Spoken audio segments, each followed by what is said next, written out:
वास्तव न्यूज में स्वागत है आपका। मैं हूं सरदार। बागलकोट में अब सरकारी नौकरों को एक दिक्कत आ गई है ताकि वक्त पर उनको अपने पेमेंट, अपनी पगार नहीं मिल पा रही। मगर एक महीना नहीं, 2 महीने नहीं, ऐसे कहीं महीने हो गए मगर इनको सही वक्त पर अपनी तनख्वाह नहीं मिल पाने लग गई है। मगर अब यहाँ पर पूरे 8 दिन हो गए आंदोलन करते हुए, अब तक ना इनको इंसाफ मिल रहा है और ना न्याय मिल रहा है।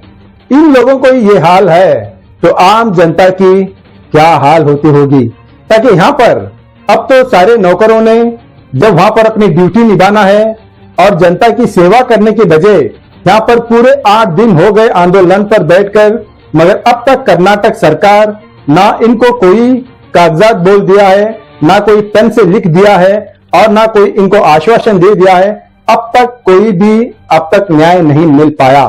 तो सोचो, जब सरकारी नौकरों का ही अब ये हाल है तो सारे जनता का क्या हाल होता होगा। आखिर इनको सही वक्त पर क्यों इनकी तनख्वाह नहीं मिल पाने लग गई है।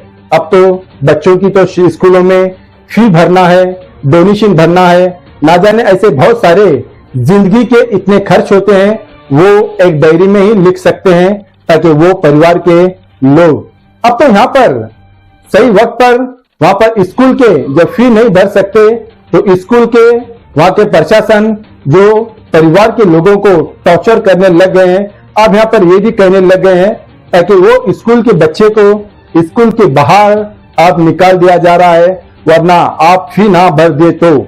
अब यहाँ पर ये हाल होने लग गई है और यहाँ पर 8 दिन हो गए पूरे यहाँ पर आंदोलन पर बैठकर, मगर कर्नाटक सरकार अब तक कोई भी इनको अब तक न्याय नहीं मिल पाया। अब तो कैसे न्याय मिल पाएगा, जहां देखो वहां पर कांग्रेस सरकार के विरोध, सिद्धरामैया सरकार के विरोध सारे कर्नाटक में ही कहीं ना कहीं जगहों पर अब आंदोलन होता ही रहा है, मगर किसी को न्याय नहीं मिल पा रहा। अब तो कहीं लोग इसी तरह अब यहाँ पर बागलकोट में तो 8 दिन पूरे हो गए यहाँ पर आंदोलन करते हुए, मगर यहाँ पर सारे जब यहाँ पर जनता की सेवा करने के बजाय यहाँ पर पूरे 8 दिन लगे हुए हैं, मगर इनके घरों में कैसे घर चलते होंगे जब तनख्वाह ही नहीं है, जो घर चलना ही कैसा है तो बड़ा मुश्किल हो जाता है। जो घर के परिवार का जिम्मेदार होता है वो दर्द वही जाने। मगर अब फिलहाल यहाँ पर पूरे 8 दिन हो गए आंदोलन करते हुए, मगर यहाँ पर कुछ अधिकारी आकर अब इनको आश्वासन भी देने लग गए हैं। क्या इस आश्वासन पर क्या इनकी तनख्वाह हो जाएगी, क्या आंदोलन इसी तरह दिन ब दिन क्या बढ़ जाएगा, देखेंगे एक रिपोर्ट में।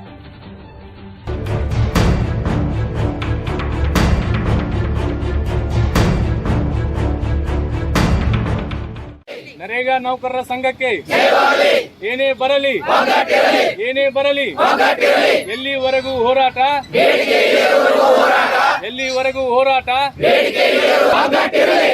ಬರಲಿ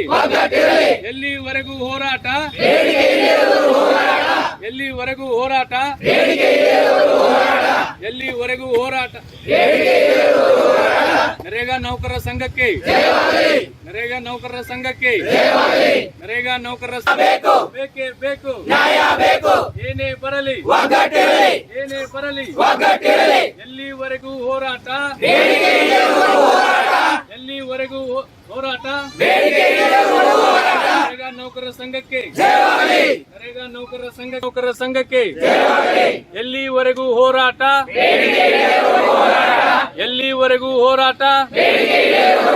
ಬರಲಿ ನರೇಗಾ ನೌಕರರ ಸಂಘಕ್ಕೆ ಎಲ್ಲಿವರೆಗೂ ಹೋರಾಟ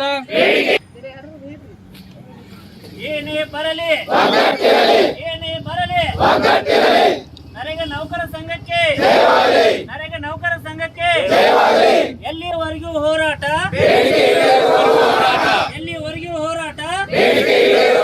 ಸಮಸ್ಯೆ ಹೇಳಿದ್ವಲ್ಲ ಇಂಡಿಯಾಗ ಅಂತ ಒಂದು ಸಣ್ಣ ದುಡ್ಡಿಂದ ಇದನ್ನ ಮಾಡ್ರಿ, ಯಾಕಂದ್ರೆ ಎಲ್ಲರಿಗೂ ಸಮಸ್ಯೆ ಬರುತ್ತಾವ. ಬಂದ್ರಿ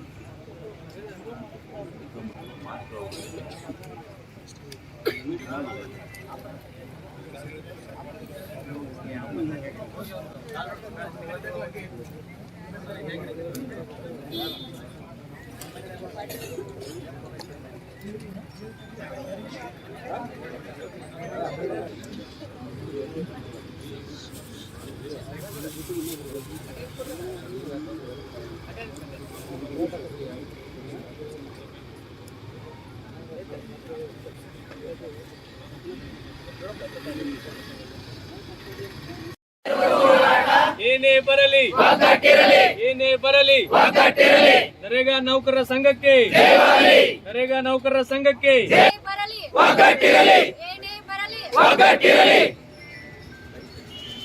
ಹೋರಾಟ ಅಲ್ಲಿವರೆಗೆ ಹೋರಾಟ ಬರಲಿ ಏನೇ ಬರಲಿ ಎಲ್ಲಿವರೆಗೆ ಹೋರಾಟ ಎಲ್ಲಿವರೆಗೆ ಹೋರಾಟ ನರೇಗಾ ನೌಕರರ ಸಂಘಕ್ಕೆ ನರೇಗಾ ನೌಕರರ ಸಂಘಕ್ಕೆ ಏನೇ ಬರಲಿ ನರೇಗಾ ನೌಕರರ ಸಂಘಕ್ಕೆ ಎಲ್ಲಿವರೆಗೂ ಹೋರಾಟ ಎಲ್ಲಿವರೆಗೂ ಹೋರಾಟ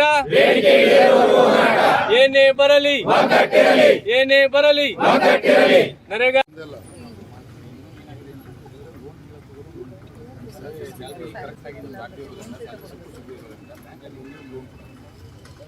ಯಾವಾಗ ಹೆಲ್ತ್ ಇಶ್ಯೂ ಆಗುತ್ತೆ ಆ ಟೈಮಲ್ಲಿ ಏನು ಇನ್ಶೂರೆನ್ಸ್ ಕೂಡ ಯಾವುದು ಏನಾದರೂ ಆದರೆ ಅವ್ರಿಗೆ ಸರ್ ಬಟ್ ಅವರು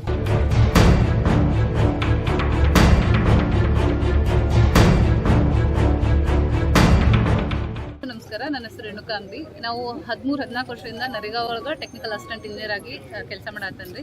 ಸೊ ನಮ್ಮ ಎಲ್ಲರಿಗೂ ಇಲ್ಲಿ ನಾವು ಹತ್ತಿರ 200 ಜನ ಇದ್ದೀವಿ. ಥ್ರೂ ಔಟ್ ಸ್ಟೇಟ್ ಅಥವಾ ತಗೊಂಡ್ರೆ 3650 ಜನ ಇದ್ದೀವಿ ನಾವು ನರೇಗಾ ವರ್ಕ್ ಮಾಡ್ತಿರೋರು. ಹಂಗೆಲ್ಲಾನು ನಮ್ಮದು GK BFT ಎಲ್ಲ ತೊಗೊಂಡ್ರೆ 5000ಕ್ಕಿಂತ ಜಾಸ್ತಿ ಜನ ನಾವು ನರೇಗಾ ಒಳಗೆ ವರ್ಕ್ ಮಾಡತ್ತೀವಿ. ನಮ್ಮೆಲ್ಲರದು ಸ್ಯಾಲ್ರಿ ಟೈಮ್ಲಿ ಪೇಮೆಂಟ್ ಆಗಂಗಿಲ್ಲ. ಈಗ ನಮ್ಗೆ ಹತ್ತಿರ 6 ತಿಂಗಳ ಮೇಲೆ ಆಯಿತು ಸ್ಯಾಲ್ರಿ ಆಗಿಲ್ಲ. ಸೊ ಸ್ಯಾಲ್ರಿ ಒಂದೇ ಅಲ್ಲ, ಏನಾರ ಈಗ ನಾವು ಮಾಡ್ತಿರೋ ಕೆಲಸದಲ್ಲಿ ಪ್ರಾಬ್ಲಮ್ ಆದರೆ ಏನಾರ ಇವತ್ತು ಪೇಮೆಂಟ್ ಟೈಮಿಗೆ ಆಗಿಲ್ಲ ಏನಾರ ಆದರೆ ನಮ್ಮ ಸ್ಯಾಲ್ರಿ ಕಟ್ ಮಾಡ್ತಾರೆ. ಬಟ್ ಅದಕ್ಕೆ ನಾವು ಒಬ್ಬರೇ ಜವಾಬ್ದಾರಿ ಆಗಿರಂಗಿಲ್ಲ.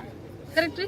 ಆಮೇಲೆ ನರೇಗಾ ಕೂಲಿ ಕಾರ್ಮಿಕರಿಗೆ ಏನಾರೇ ಪ್ರಾಬ್ಲಮ್ಸ್ ಆಯಿತು, ಡಿಲೇ ಪೇಮೆಂಟ್ ಆದರೆ ಅವರು 15 ದಿವಸಕ್ಕೆ ಅದಕ್ಕೆ ವಿಳಂಬ ಭತ್ಯೆನ ಪಾವತಿಸ್ಕೋತಾರೆ. ಒಂಬಡ್ಸ್ಮನ್ ಕೇಸ್ ಆದರೆ ರೇಟ್ ಆಫ್ ಇಂಟ್ರೆಸ್ಟ್ ಹಾಕಿ ಅವ್ರಿಗೆ ದುಡ್ಡು ಕೊಡ್ತಾರೆ. ಬಟ್ ನಮ್ದು 6 ತಿಂಗಳ 2.5-3 ವರ್ಷದವರೆಗೂ ನಮ್ದು ಟ್ರಾವೆಲ್ ಅಲೌನ್ಸ್ ಇಲ್ಲ. 6 ತಿಂಗಳು ಮುಗಿದು ಇದು 7ನೇ ತಿಂಗಳ ನಮ್ಗೆ ಸ್ಯಾಲ್ರಿ ಇಲ್ಲ. ಸೊ ಇಷ್ಟೆಲ್ಲ ಪ್ರಾಬ್ಲಮ್ ಆದ್ರೂ ನಮ್ದು ಕಷ್ಟ ಅಂದ್ರೆ ಈಗ ನಾವ್ ಯಾರನ್ನೂ ಬ್ಲೇಮ್ ಮಾಡ್ತಾ ಇಲ್ಲ. ನಮ್ದು ಸರ್ಕಾರಕ್ಕೆ ಮನವಿ ಅಷ್ಟೇ ಇದು. ನಮ್ಮ ಹೈಯರ್ ಆಫೀಸರ್ಸ್ ನಮ್ಗೆಲ್ಲರಿಗೂ ಸಪೋರ್ಟ್ ಅದಾರ. ಅವರು ಅದನ್ನೇ ಹೇಳೋದು, ಫಂಡ್ ಬಂದ್ರೆ ನಾವು ಪೇಮೆಂಟ್ ಮಾಡ್ತೀವಿ, ಅವ್ರ ಕಡೆ ನಮ್ಗೇನು ತೊಂದರೆ ಇಲ್ಲ. ಬಟ್ ನಮ್ಗೆ ಪ್ರಾಬ್ಲಮ್ ಇರೋದು ಟೈಮ್ಲಿ ನಮಗೆ ಸರ್ಕಾರದಿಂದ ನಮಗೆ ದುಡ್ಡು ಬಂದು ಬೇರೆಯವ್ರದ್ದು ಹೆಂಗೆ ಸ್ಯಾಲ್ರಿ ಟೈಮ್ಲಿ 3ನೇ ತಾರೀಕು 5ನೇ ತಾರೀಕು ಹಂಗಾಗುತ್ತೋ ಅಷ್ಟರೊಳಗೆ ನಮ್ದು ಸ್ಯಾಲ್ರಿ ಆಗಬೇಕು. ಒಂದು ಮತ್ತೆ ನಮಗೆ TA ಬಿಲ್ ಕೊಡ್ತಾರೆ, 2000 ರೂಪಾಯಿ ಕೊಡ್ತಾರೆ. ಅದು ಯಾವುದಕ್ಕೂ ಆಗಂಗಿಲ್ಲ ನಮ್ಗೆ. ಯಾಕಂದ್ರೆ ಒಂದು ದಿವಸಕ್ಕೆ ಒಂದು ಸೈಟಿಗೆ ಹೋಗಿ ಬರ್ಬೇಕಂದ್ರೆ 100-200 ರೂಪಾಯಿ ನಮಗೆ ಬರೀ ಪೆಟ್ರೋಲ್ ಖರ್ಚಾಗ್ತೈತೆ. ಕರೆಕ್ಟ್. ಸೊ ಅದು ಯಾವುದು ರಿನ್ಯೂವಲ್ಸ್ ಇಲ್ಲ. ಮತ್ತೆ ಬೇರೆ ಕಡೆ ಗೌರ್ಮೆಂಟ್ ಜಾಬ್ ಇರೋರಿಗೆಲ್ಲಾನು ಏನು PFದು ಫೆಸಿಲಿಟಿ ಐತಿ, ಅದಕ್ಕೆ ಟೈಮ್ ಆಗಿ ಕರೆಕ್ಟಾಗಿ ಎಲ್ಲಾನು ಪೇ ಆಗ್ತೈತಿ. ಸೊ ಆ ಥರದ್ದು ಸಾಕಷ್ಟು. ಮತ್ತೆ ಸೇಮ್ ಸ್ಕೀಮ್ ಒಳಗೆ ಕೆಲಸ ಮಾಡುವಂಥ ಒಡಿಶಾ, ತಮಿಳ್ನಾಡು, ಆಂಧ್ರ ಈ ಕಡೆ ಎಲ್ಲ ತಗೊಂಡ್ರೆ ಅವರೆಲ್ಲ ಇನ್ಸೋರ್ಸ್ ಅದಾರ. ಆಮೇಲೆ ನಮ್ಗೆ ಹೆಂಗಂದ್ರೆ ವರ್ಷಕ್ಕೆ ರಿನ್ಯೂವಲ್ಸ್ ಇನ್ನೂ ಅದೇ ಪದ್ಧತಿ ಒಳಗೆ ಇದೆ, ಔಟ್ಸೋರ್ಸ್ ಅಂತ ಹೇಳಿ. ಬಟ್ ನಮಗೆ ಇನ್ಸೋರ್ಸ್ ಮಾಡ್ಕೋಬೇಕು. ಇನ್ಸೋರ್ಸ್ ಮಾಡ್ಕೊಂಡು ಈ ಎಲ್ಲ ಪ್ರಾಬ್ಲಮ್ಸ್ ಇಂದ ನಮ್ಗೆ ಹೊರಗೆ ಬರೋದಕ್ಕೆ ಸರ್ಕಾರ ಅನುವು ಮಾಡ್ಕೊಡ್ಬೇಕು. ಒಂದೇ ಸ್ಕೀಮಲ್ಲಿ ಕೆಲಸ ಮಾಡೋರು ಕೆಲವೊಂದಿಷ್ಟು ಇನ್ಸೋರ್ಸ್ ಅದಾರ, ಕೆಲವೊಂದಿಷ್ಟು ಜನ ನಾವು ಔಟ್ಸೋರ್ಸ್ ಅದೀವಿ ಅಂತಂದ್ರೆ ಇದು ಅದೇ ಮತ್ತೆ ಹೇಳ್ಬೇಕಂದ್ರೆ ನಮ್ಗೆ ಇಷ್ಟೆಲ್ಲಾನು ಒಂಥರ ಏನು ನಿರ್ಲಕ್ಷ್ಯತನ ಅಂತಾನೆ ಹೇಳ್ಬೋದು ಇದನ್ನ. ಸೇಮ್ ಸ್ಕೀಮಲ್ಲಿ ಮಾಡೋರ್ಗೆ ಅಷ್ಟೆಲ್ಲ ಐತಿ. ಬಟ್ ಈಗ 6 ತಿಂಗಳ ಸ್ಯಾಲ್ರಿ ಇಲ್ಲಾರ್ದಕ್ಕೆ ನಮ್ಗೆ ಎಷ್ಟು ಪ್ರಾಬ್ಲಮ್ಸ್ ಆಗ್ಯಾವ ಅಂದ್ರೆ ಅಕಾಡೆಮಿಕ್ ಇಯರ್ ಈಗೆಲ್ಲ ಅಡ್ಮಿಷನ್ಸ್ ನಡೆದಾವ. ನಮ್ದೆಲ್ಲ ಫೀಸ್ ಕಟ್ಟಕ್ಕೆ ನಮ್ಮ ಹುಡುಗರಿಗೆ ಫೀಸ್ ಕಟ್ಬೇಕಂತಂದ್ರೆ ಇದುವರೆಗೂ ನಾವು ಫೀಸ್ ಕಟ್ಟಿಲ್ಲ. ಅವ್ರಿಗೆ ಹೇಳಿದ್ರೆ ದಿನ ಮಕ್ಕಳ ಕೈಲಿ ಡೈರಿ ಬರ್ದು ಕಳಿಸ್ತಾರೆ, ಇಲ್ಲ ಫೋನ್ ಮಾಡ್ತಾರೆ ಅವ್ರ ಸ್ಕೂಲಿಂದ, ಇನ್ನು ಪೇಮೆಂಟ್ ಆಗಿಲ್ಲ, ವ್ಯಾನ್ ಫೀಸ್ ಕಟ್ಟಬೇಕು, ಮನೆ ಬಾಡಿಗೆ ಕಟ್ಟಬೇಕು. ದಿನಂಪ್ರತಿ ನಮ್ಗೆ ದುಡ್ಡು ಇರ್ಲಾರ್ದೆ ಹೆಂಗ್ ನಡೀತದೆ ಹೇಳ್ರಿ. ಈಗ ನಾವು ದಿನ ಸೈಟಿಗೆ ಹೋಗ್ಲೇಬೇಕು, ನಾವು ದಿನ ಅಡ್ಡಾಡ್ಲೇಬೇಕು. ಹಂಗಾರೆ ದಿನ ಒಂದಕ್ಕೂ ಖರ್ಚು ಹೆಂಗಾಗುತ್ತೆ? ಎಷ್ಟು ದಿನ ನಾವು ಯಾರ ಹತ್ರ ಸಾಲ ಕೇಳಕ್ಕಾಗತ್ತೆ? ನನ್ನ ಹೆಸರು ರೇಣುಕಾ ಅಂತ.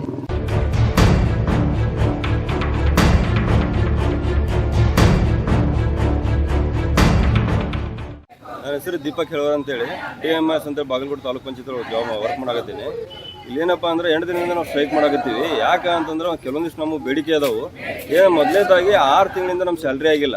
6 ತಿಂಗಳು ಸ್ಯಾಲ್ರಿ ಆಗಿಲ್ಲ ಅಂತಂದ್ರೆ 1 ತಿಂಗಳು ಸ್ಯಾಲ್ರಿ ಆಗಿಲ್ಲ ಅಂದ್ರೆ ಎಷ್ಟೋ ಪರಿಸ್ಥಿತಿ ಗಂಭೀರ ಆಗ್ತಾವೆ.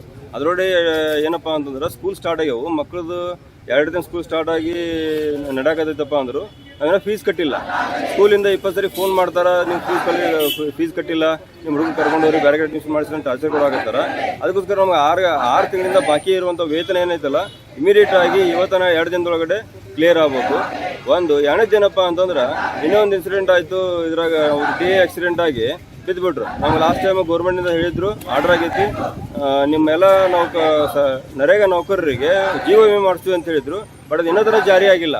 ಅದು ಇಮಿಡಿಯೇಟ್ ಆಗಿ 2 ದಿನದಲ್ಲಿ ಅದನ್ನು ಜಾರಿ ಮಾಡಿ ಆಕ್ಸಿಡೆಂಟ್ ಆದಂಥ ವ್ಯಕ್ತಿಗೆ ಆಯಿತು, ಉಳಿದವ್ರಿಗೆ ಆಯಿತು, ಎಲ್ಲರೂ ಸುರಕ್ಷತೆ ನೀಡಬೇಕಂತೇಳಿ ನಮ್ದು ಬೇಡಿಕೆ ಐತಿ. ಮತ್ತು ಇನ್ನೂ ಏನಪ್ಪ ಅಂತಂದ್ರೆ ಪ್ರತಿಯೊಂದು ಇದ್ರಾಗೂ ನಾವು ಔಟ್ಸೋರ್ಸು ಹೊರ ಗುತ್ತಿಗೆ ನೌಕರರು ಅಂತೇಳಿ ಹೀಯಾಳಿಸ್ತಾರೆ ನಮ್ಮನ್ನು. ಅದಕ್ಕೋಸ್ಕರ ನಮಗೆ ಕಾಯಂ ನೌಕರಿ ಮಾಡಬೇಕು, ನಮ್ಮ ಜಾಬ್ ಸೆಕ್ಯೂರಿಟಿ ಕೊಡಬೇಕು ಅಂತೇಳಿ ನಾವು ಇಲ್ಲಿ ಸ್ಟ್ರೈಕ್ ಮಾಡಾಕತ್ತೀವಿ. ಬಟ್ ಇನ್ನು 6 ದಿನದಿಂದ ಮಾಡಾಕತ್ತೀವಪ್ಪ ಅಂದ್ರೆ ಇನ್ನೂ ತಾನೇ ಯಾವುದು ಗೌರ್ಮೆಂಟಿಂದ ನಮ್ಗೆ ಯಾವುದೂ ಉತ್ತರ ಬಂದಿಲ್ಲ. ದಯವಿಟ್ಟು ಬೇಗ ಇದನ್ನು ನಮ್ಮ ಬೇಡಿಕೆಯನ್ನು ಈಡೇರಿಸಿ ನಮಗೆ ಪರಿಹಾರ ಕೊಡ್ಬೇಕಂತ ಕೇಳ್ಕೊತೀವಿ. Thank you.